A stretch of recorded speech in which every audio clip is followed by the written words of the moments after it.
জর্দা খাওয়া কি জায়েজ? আপনার মতামত কি? ডক্টর জাকির নায়েকের লেকচার শুনেছিলাম, জর্দা তামাক খাওয়া যাবে না। আপনার মতামত জানতে চাই। আমাদের এলাকার অনেক হুজুর জর্দা খান, খিতাল লাগি খান। আপনারা ইতা বালা না, ইতা সারি দাও। জি, ডক্টর জাকির নায়েক ঠিকই বলেছেন, জর্দা তামাক খাওয়া যাবে না, কারণ সিগারেট খাওয়া হারাম, তাই না? যদিও অনেকে হারাম বলতে চায় না, মাকরুহে তাহরিমি বলে। মাকরুহে তাহরিমি বললে তো একই কথা, করিবুন ইলাল হারাম, হারামের কাছাকাছি। তো সিগারেটে যেটা পুরে পুরে খায়, আগুন দিয়ে পুরায় খায়, জর্দার মধ্যে ওটা আস্তে আস্তে চাবায় খায়। কথা বলেন। তো সিগারেট যদি হারাম হয়, জর্দা তো আরো আগে হারাম। এই জর্দা, সিগারেট এগুলোর সাথে মুসলমানের সম্পর্ক নাই। এই সিগারেটের যে ধোঁয়া, এটা জাহান্নামের আলামত। ধোঁয়া পাওয়া যাবে কই? কথা কয় না। জাহান্নামে থাকবে আগুন। সিগারেট খেতে কি লাগে? আগুন খায়, আগুন পেটের ভিতরে ঢুকে, আসে না নাই? পৃথিবীতে সিগারেটটা এমন একটা খাবার, এই একটা খাবারে শুধু টয়লেটে বসে খাওয়া যায়।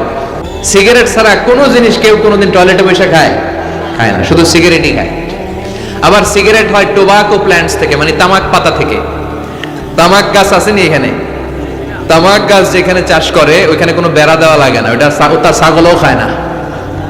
ছাগলেও খায় না, ছাগলও মুখ দেয় না।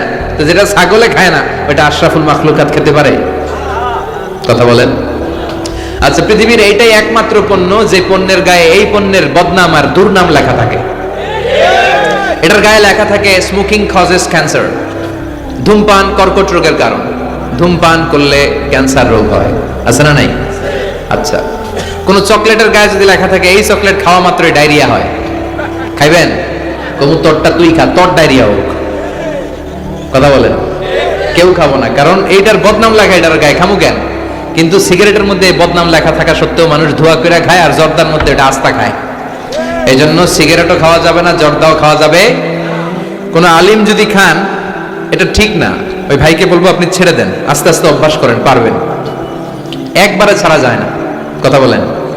অনেক দিনের অভ্যাস। যে বেটা প্রতিদিন 10টা করে লিফ খায়, কয়টা পরে কালকে যদি ছাড়তেই হবে, ওকে আমার মাইরা ফেলান, আমি মরে যাব, তারপরে ছাড়তে পারবো না। ওরে খাইতে দিতে হবে। কি দিতে হবে? ওরে কমায় কমায় খাইতে দিতে হবে। ওরে বলতে হবে কালকে থেকে 9টা করে খান। কয়টা করে? যে 10টা খায়, ও 9টা খেলে চলবে না? চলবে। পরের সপ্তাহে 8টা করে খান, এরপরের সপ্তাহে 7টা। ওরে খাইতে দিতে হবে কয়েক মাস, তারপরে 5টা, এরপরে 2টা। যেই সপ্তাহে ও 2টা করে খায় অভ্যস্ত, এরপরের সপ্তাহে একটাও খাইতে পারবে, ঠিক কিনা? যেই সপ্তাহে ও 1টা করে খাইলেও চলে, এরপরের সপ্তাহে না খাইলেও চলে। কথা বলেন। এই যে মদ হারাম হয়েছে গ্রাজুয়ালি, প্রথমে বলছে এটার মধ্যে কিছু উপকার আছে, ক্ষতি আছে, তবে উপকারের চেয়ে ক্ষতি বেশি। ইসমুহুমা আকবারু মিন নাফআইহিমা। সাহাবারা কয় তাহলে তো কমাই দিতে হবে।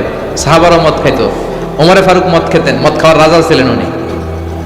এরপরে সাইয়েদনা আলী রাদিয়াল্লাহু তাআলা আনহু মদ খেতেন, সব সাহাবারা মদ খেতেন, কারণ তখন এটা জায়েজ ছিল, নিষেধাজ্ঞা আসে নাই।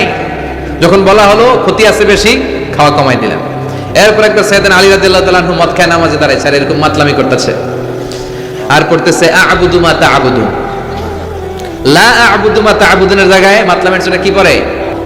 আ'বুদু মা তা'বুদুন। লা আ'বুদু মা তা'বুদুনের অর্থ হলো কাফিরেরা, তোমরা যে মূর্তির পূজা করো আমরা ওটার পূজা করি না। উনি লা বাদ দিলে অর্থ হয়ে গেছে তোমরা যেটার পূজা করো আমরা ওইটারই করি। ভেজাল আছে না নাই? এখন নামাজের পরে সবাই যে ধরছে বিষ্ণুনবীরে, দেখেন আপনার জামাই কি করছে।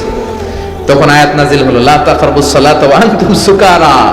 মদ খাইও, তবে মদ খাইয়া নামাজে দাঁড়াইও না। তখন 5টা টাইমে মদ খাওয়া নিষেধ হয়ে গেল, কারণ নামাজ কয় ওয়াক্ত? 5 ওয়াক্ত খাইতে পারে না, রাতে ঘুমানোর আগে একটু একটু খায়। এরপরে আল্লাহ ইন্নামাল খামরু ওয়াল মাইসির ওয়াল আনসাব ওয়াল আজলাম রিজসুম মিন আমালি শাইতান ফাজতানিবুহু। এরপর চিরকালের জন্য মদ জু আল্লাহ হারাম করে দিলেন।